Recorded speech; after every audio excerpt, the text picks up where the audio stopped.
Nuestro primer invitado de esta noche, el señor Ricardo López Murphy.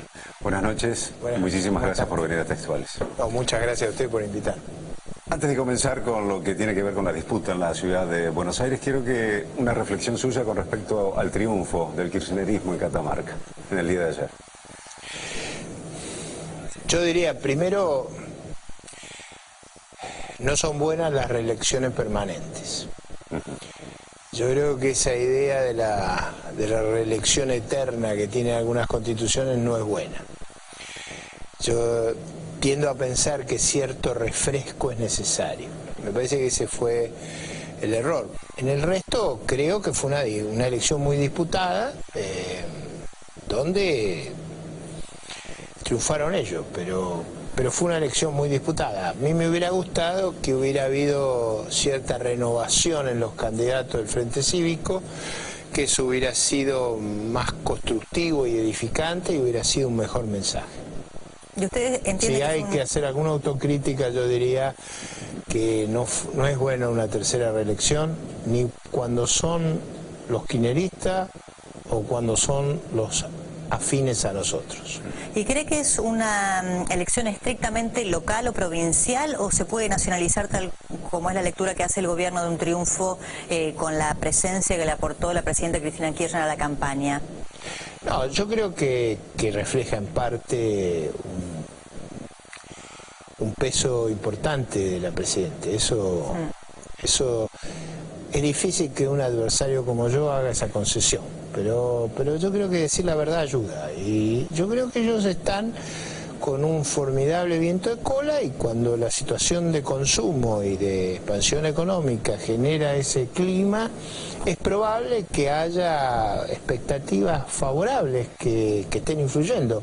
Por eso lo importante es darse cuenta que la oposición necesita gestar una unidad muy sólida, muy consecuente y muy coherente para poder enfrentar una fuerza poderosa como la que tenemos enfrente, que no hay que darla. Mire, las elecciones nunca están ganadas hasta que usted las lleva a cabo. Siempre hay sorpresa. Pregúntele a Aznar, si no. El punto acá es que sin unidad las sorpresas no van a existir. Con unidad, yo diría que hay muchos temas para discutir en la República. Ahora, López Murphy, es como que no hay un sentido de unidad, hay mucho egoísmo en la oposición, porque es como que todo el mundo quiere ser candidato, digamos, como que hay muchos caciques pero pocos indios. A ver, si todos reconocemos que la unidad y la cohesión de una fuerza alternativa, con un programa adecuado y con una narrativa adecuada, es decisiva para darle a la sociedad una respuesta a algo que la sociedad necesita, que es tener alternativa. La alternancia es el viento fresco que nutre un sistema institucional. La alternancia tiene que estar al menos potencialmente. Si usted no genera esa situación, porque usted va fragmentado y el oficialismo va unificado, a mí me parece que no estamos haciendo lo que corresponde. Nuestra obligación, nuestra tarea, y yo lo hago todos los días, lo primero es unir y evitar esa fragmentación que ha debilitado la oferta opositora. Segundo, tratar de exhibir los mejores candidatos. ¿Cuáles son los mejores candidatos o candidatas? Aquellos que son capaces de conjugar capacidad competitiva electoral y aptitud para cooperar y cohesionar la propia fuerza. Y esa es la tarea que tenemos por delante.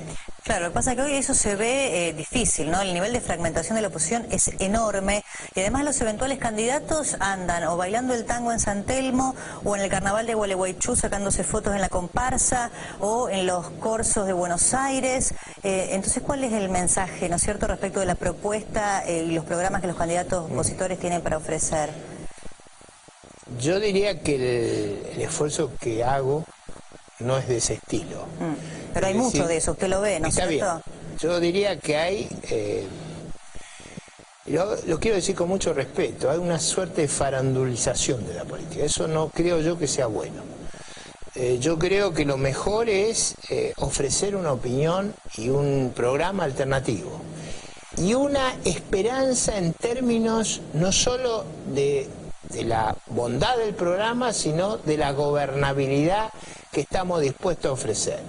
Y esa gobernabilidad tiene mucho que ver con resolver nuestros propios problemas. Por ejemplo, la mejor muestra de gobernabilidad para la oposición es su unidad.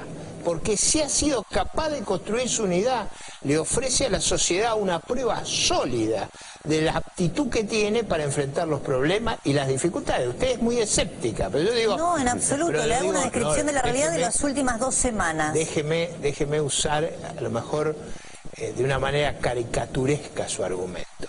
Pero yo digo, ese escepticismo que hay, si nosotros somos capaces de convertirlo en unidad, vamos a tener un mérito doble, porque vamos a desbordar las expectativas que hay sobre nosotros. Por eso la unidad es extraordinariamente importante. Y empiezo por el acuerdo cívico y social. Si está unido, las posibilidades competitivas son significativas. Usted se muestra como proclive a ese diálogo, a esa unidad, o generar esa unidad después que surja un candidato.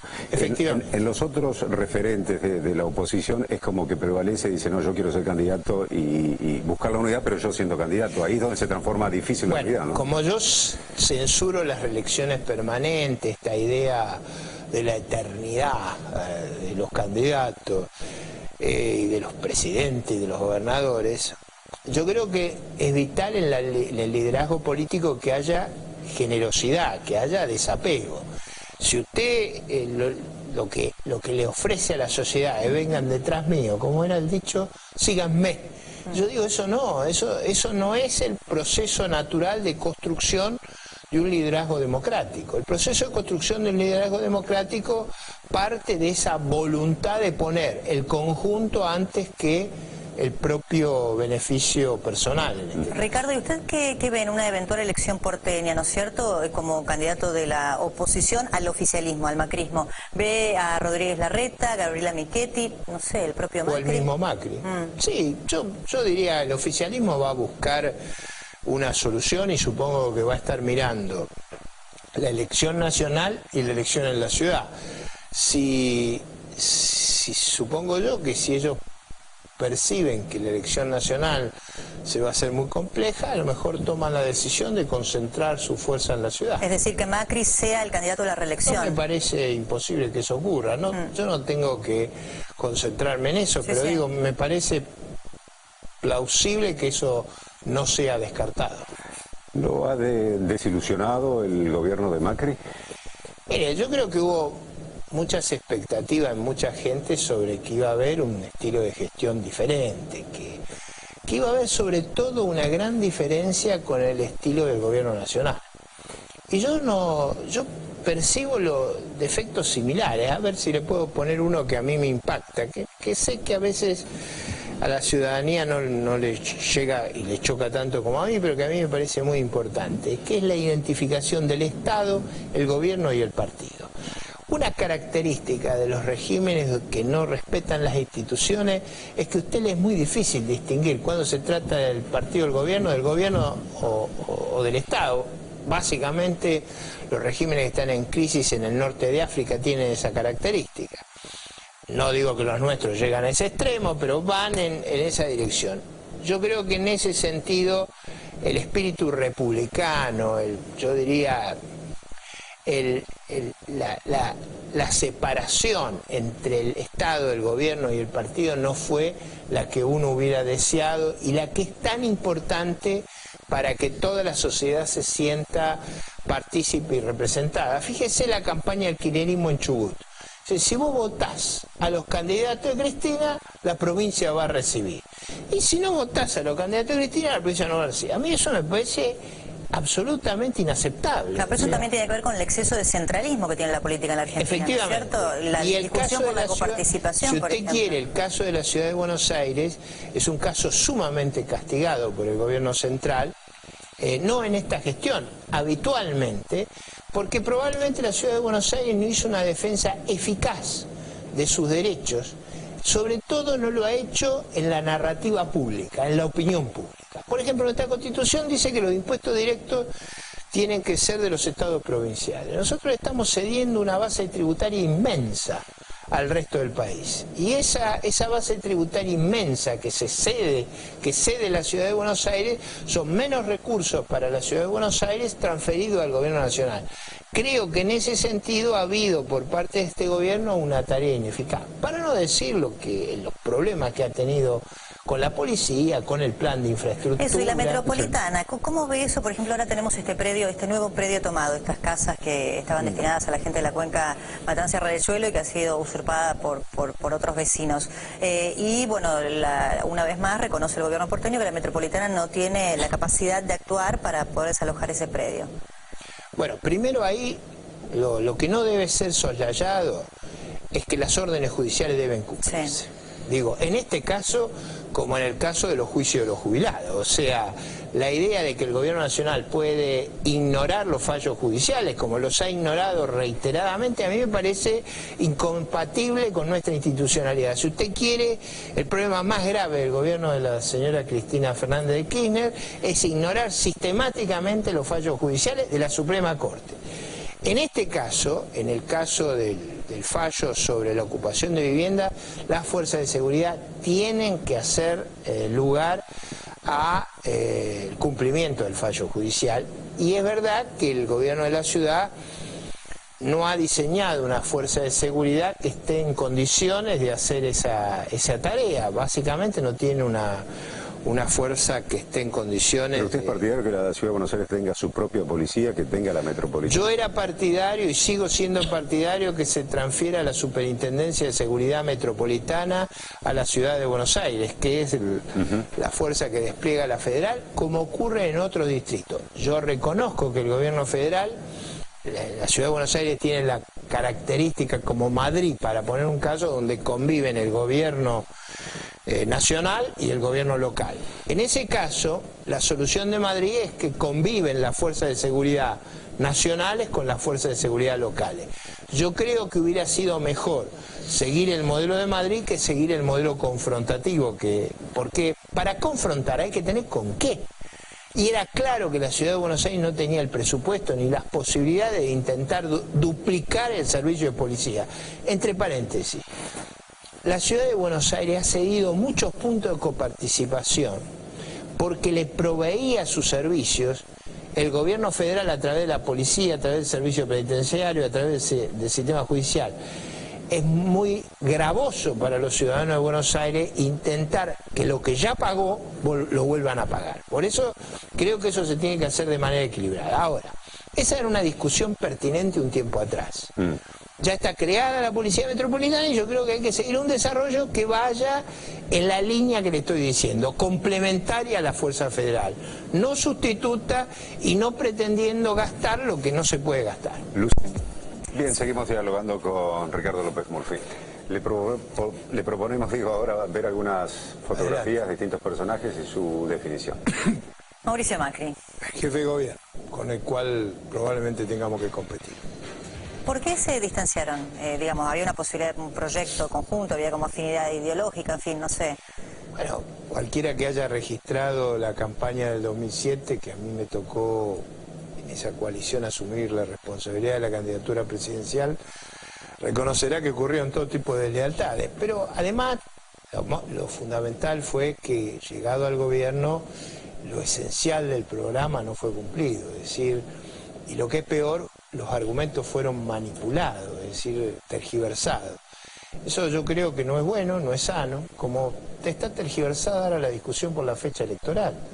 Lo que hay que hacer en materia de elecciones es fijar la fecha de una vez y para siempre. Bueno, pues se manipulan de acuerdo a la conveniencia del candidato de turno, es que eso está mal, es decir, esa idea patrimonialista, que usted confunde los intereses del Estado con los intereses personales, es lo que le hace tanto daño a la sociedad argentina. Yo hago una propuesta muy clara. Las elecciones a partir de ahora, el primer domingo de septiembre, que es a 90 días de la toma de la asunción del mandato, la primera vuelta, la segunda vuelta 15 días después, eso 14 días después, eso es lo que resolvería esta discusión para siempre. Entonces nunca más ningún jefe de gobierno la podría manipular. Como la fecha nacional es en octubre, usted tiene además separada las elecciones. Siguiente fotografía. Eduardo Duhalde. Yo lo veo siempre como el presidente de la especificación asimétrica. Y digo esto porque creo que la especificación asimétrica fue la redistribución más brutal que se hizo en Argentina de los que menos tienen a los que más tienen. Yo creo que esa política y esas medidas fueron tremendamente nocivas para el funcionamiento y el futuro de la Argentina. Por eso estalló la indigencia y la pobreza en el 2002. Siguiente. Julio Cobos. Yo lo único que espero es que el vicepresidente cumpla su mandato hasta el final y respete esa responsabilidad institucional. Eso es muy importante para los argentinos. ¿Es compatible una candidatura opositora con el ejercicio de la vicepresidencia? Es raro, ¿no? Es raro como es rara las circunstancias que vive la sociedad argentina en muchos aspectos.